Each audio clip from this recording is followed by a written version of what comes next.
Hey everybody, what's going on? It's me, Coy, and I'm pumped to see what Justin has to bring for us today, man. I feel like he's been cooking up some real good stuff lately, and he's been killing it. I also want to mention that it has been so much fun working on these worship videos for you guys. It's crazy to think what we can accomplish, and crazy to think that we can make worship available through technology like this and how we have, and I mean, it's just nuts. But if you guys want to use your gifts, talents, and passions to get involved in the church, just text at CS-IMN. That's at CS-IMN. And you can get plugged in right away. All right, guys. I'll see you later.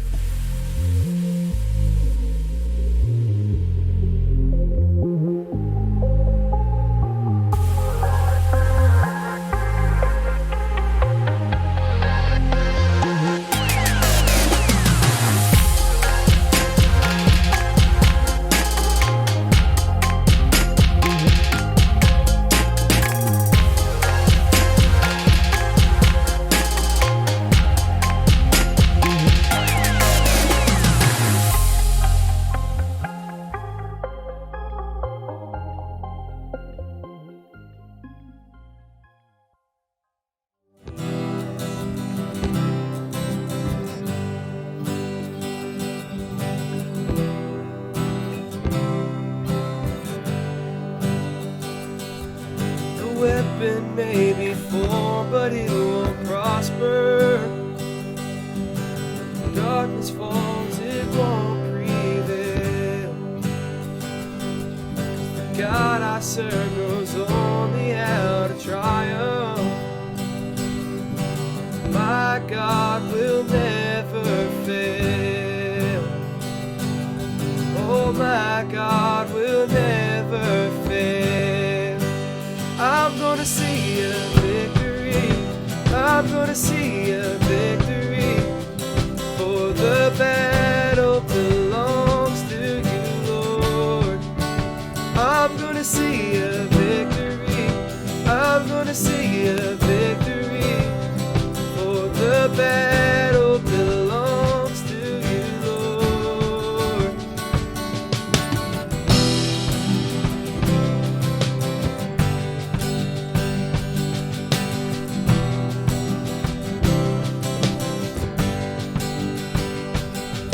There's power in the mighty name of Jesus. Every war he wages, he will win. And I'm not backing down from any giant, 'cause I know how this story ends. Yes, I know how this story ends. I'm gonna see a victory. I'm gonna see a victory. For the battle belongs to you, Lord. I'm gonna see a victory. I'm gonna see a victory. For the battle belongs to you, Lord. I'm gonna see a victory.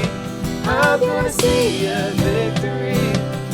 For the battle belongs to you, Lord. I'm gonna see a victory. I'm gonna see a victory. For the battle belongs to you, Lord.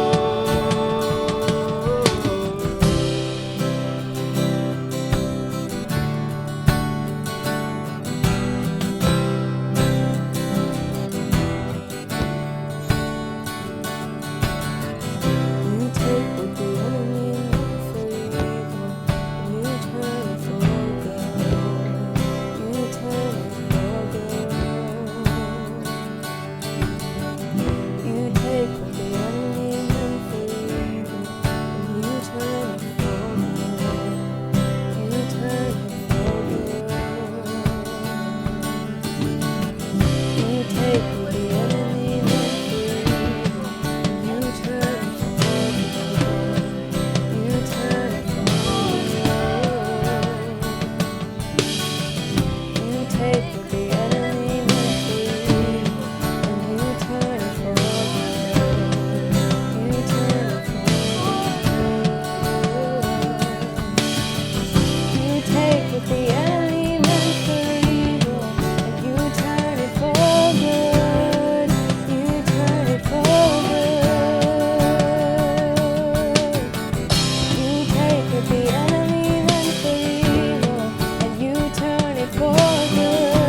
I'm gonna sing a victory.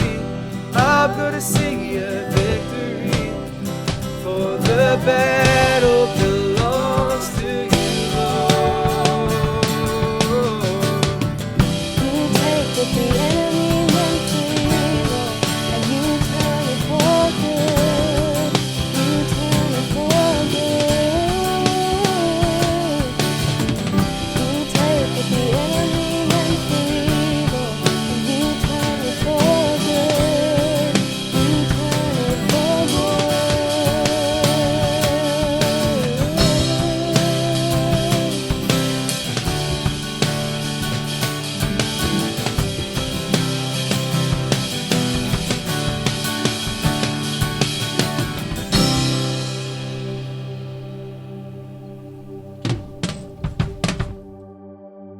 When I was in college, I had this desire to go play professional soccer. And so when I went to college, sure, I wanted to get a degree, but really I wanted to go to college so that I could be noticed by pro teams.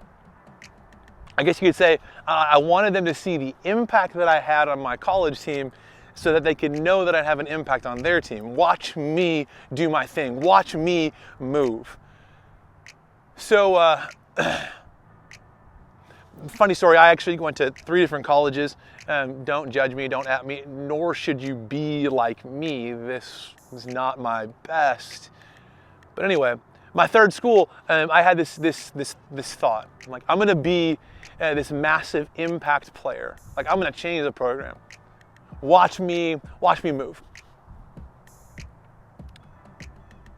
You know, I did pretty well there, but I also wasn't the best person. Like, I didn't really care about anybody else. I was just concerned with performing on the field. Watch me, follow me. There's a guy that I play with. His name is Mark, and he couldn't have been any different than I am. He went to 1 school. I went to 3. He was younger than me. He was okay at soccer. Didn't play for the best teams. Didn't have the title of captain. He didn't really care what he looked like. Like, it was interesting. Mark would just throw anything. It didn't matter. He had long dreadlocks, and some of you were probably going, "Hey, that's really cool. Like, dreadlocks are a thing." But for Mark, he grew them out, and then at one point just got lazy and stopped twisting them, like dreadlocks. And so at one point, like, he had normal hair to here, and then dreadlocks down to here. It was gross. There was this one time we were on the bus coming home from a game, and Mark was in the back of the bus and he was sleeping, and someone said, "Hey, Mark," and he like stood up real quick and he looked back behind him and he noticed that one of his dreadlocks was laying on the floor. He had gotten stuck around part of the seat, and as he got up, it ripped out because Mark's hair was just nasty. Like, when we graduated, it wasn't blonde, it was green from all like the mold. Like, it was just disgusting. But spend time with Mark, and Mark would move you to be a better person. Like, if you were sad, spend time with Mark, and he would move you to smile. Spend time with Mark, and if you were angry at someone, he would move you to see them another way. I graduated like 15 years ago, and the impact that I had was small. But 15 years ago, I met a guy named Mark, and now here I am talking about Mark, and my guess is he doesn't even remember me. See, sometimes big things can have small impact, and sometimes small things can have a really big impact. Maybe you have a friend who, I don't know, they're like really popular. You're like, oh, they have all the impact in the world. Or maybe you have a classmate who is just really, really funny. So whenever they talk, people just listen. Or maybe you have a teammate who's just really, really loud. And so when they talk, everyone has to listen because, well, you can't hear anything else. Or maybe you have, I don't know, a friend who works really, really hard. And because of their hard work rate, like you're impacted, you're influenced to work harder. And we can stop and we can say, well, they have all these different things, and so therefore their impact, their influence must be greater than mine. But I want to introduce this idea. It's called the butterfly effect. See, the butterfly effect, it says that a small thing can actually have a massive impact. The idea is that a butterfly in Brazil can flap its wings and a tsunami would take place in Japan. See, small things have a way of having really big impacts. So maybe you sit back and you say, I don't have much. I don't have a lot of friends. I don't have a lot of influence. I don't have a lot of gifts and talents, and I'm not like them.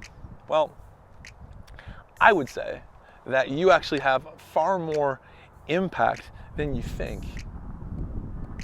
You know, a couple thousand years ago, a guy named Paul, he was writing a letter to a guy named Timothy. Paul had impact. I mean, he's like considered one of the greatest missionaries of all times. He actually wrote more than half of the New Testament. And Timothy was just a young up-and-coming leader. But Paul wrote this letter to him, and in this letter he said, don't let them look down upon you because you're young. And instead, set the example in the way that you talk, the way that you act, in your purity, let them look to you. In other words, let the small things that you do have the greatest impact. What if we took the butterfly effect, we flipped it, and we said it's the you effect? The effect that you have on the people around you. Great or small, doesn't matter. Big circle, little circle, who cares? See, about 2,000 years ago, Jesus walked the face of this earth, and as he walked the face of this earth, he would teach. And as he would teach, people would listen. And so, you know, there's this time where Jesus, he was teaching, and a crowd came to listen. This crowd, they were really, really interested in what Jesus had to say. I mean, they had heard about the miracles that he had done, and they were like, we just need to know what Jesus is saying because maybe he can impact me. Well, there Jesus is, standing on the side of a mountain. He's teaching. And as he's teaching, one of his disciples walks up. And this disciple looks at Jesus, and he's like, hey, we got a problem. Jesus is standing there, and he's like, what do you mean? He's like, there's like 5,000 people out here. And Jesus goes, yeah, isn't that awesome? Like, how are we going to feed them? And this disciple, he looks at Jesus and he says, it would cost half of a year's salary to buy enough bread that all of them could have one bite. Translation. And we need a high roller up in here. We need a guy with big impact, with big bucks to show up here to help us out. Well, then another disciple walked up. And right next to the disciple was this little kid. And the disciple said, hey, I found this kid, and he's got a lunch.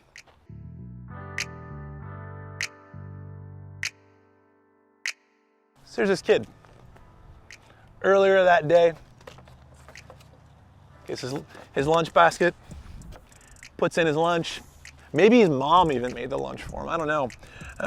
But then he shows up, and he hears this whole commotion about food, and he's like, I got this. Inside, he's got some some loaves of bread and some fish. And it would have been like he had a chicken biscuit, maybe from Martin's, and some I don't know, fruit snacks from Target. He says, take it. And from there, Jesus goes and feeds over 5,000 people. Here's my question. Who had the most impact? Who had the biggest influence? I've been in church most of my life, and I learned at a very early age that when in doubt, say Jesus, and you're probably going to be right. And yeah, Jesus is the answer. But think about this for a minute. I mean, Jesus was there in the beginning of creation, like Father, Son, Holy Spirit. They're all hanging out in the middle of nothing, and they're like, I got an idea. Let's make light. And there was light. So Jesus didn't need any of this to go down. Like he had it already. And it certainly wasn't that first disciple who walked up and he was like Debbie Downer. They're like, look at all the people. Like, how are we going to feed them? We can't do this. It wasn't the second disciple either who was like, I found this kid because my guess is he brought the kid up as if to say, hey, I'm not as bad as the first guy. Like, I'm bringing a solution, but it's a really bad solution. But at least it's a solution and not more problems. I think the one that had the most impact is actually the kid. See, the kid, he brought the little that he had, and he gave it to Jesus, and was able to watch Jesus do incredible things. I mean, this kid, he didn't have a blue check mark by his name. He didn't have a stage or a mic. He didn't have a YouTube channel. He didn't have a degree from the greatest school. Like, I mean, he was a kid, an unknown, unnamed kid. But he was able to see Jesus do the unthinkable, the unbelievable, all with bringing his chicken biscuit and fruit snacks. You know, I think a lot of times we look at the environments we're in and we're like, I wish I had more influence. I wish I had an opportunity to impact more people. Mark wasn't concerned about other people looking at him, watching him move. And yet here I am, some 15 years later, reminded of how Mark had an impact on my life. This kid, he's unnamed. But if he doesn't bring his lunch that day, there's no story. I actually think that when it comes to influence, we're asking the wrong question. The question should not be, do I have influence? But rather, how can I use my influence? How can I use my lunch to watch Jesus do something incredible? Maybe you're sitting back and you're saying, hey, Justin, that sounds cool and all, but like, I don't have anything. Remember the butterfly effect. Small move, massive impact. Maybe you're saying, Justin, I don't have an audience of 3,000. I don't have an audience of 5,000. I don't have an audience of 50. When that kid brought his lunch, he was having a conversation with Jesus. He wasn't talking to the 5,000. He just said, I've got this. Well, what can you do with it? When it comes to your influence, you have more than you realize.